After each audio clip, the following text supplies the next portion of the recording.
marami nagsasabi, scam ka daw. Scam dahil saan?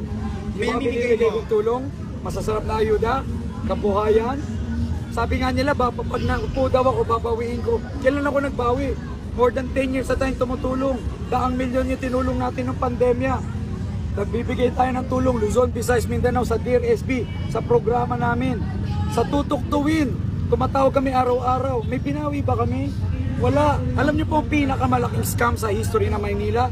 Yung mga inutang nila na bilyon-bilyon at binenta nilang ari-arian ng Maynila na hindi sa kanila. Nagulat na lang utangin lahat eh. Yan ang pinakamalaking scam na pinag-aawayan nila hanggang ngayon. Sabi ko nga, wag niyo na po kami idamay sa pag-aaway niyo. Yung hindi niyo pagkakaunawaan, pag-aagawan niyo sa posisyon, please po, wag niyo na po ako idamay. Yung personalan yung away, sabi ko nga po, tumulong na lang kayo galing sa sarili nyong bulsa. Pag nagawa niyo, mas matutuwa pa ang taong bayan. Wag niyo na po ako idamay. Puro kabutihan at pagtulong lang dapat natin ginagawa. Tama na yung pamumulitika nyo.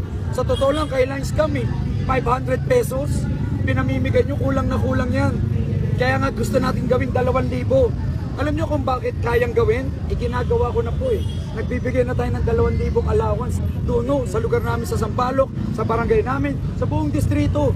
Na-post na po yan, marami na pong nag-testimonial. So kami, pinapakita ko lang kung kaya kong gawin sa sarili kong bulsa, eh dapat yung City Hall ng Maynila, dati pa, ginagawa nyo na. Ngayon, tataasan nyo dahil kaya ko magbigay sa sarili kong bulsa. Too late na po yan. Talagang namumulitika. Kayo po yung namumulitika.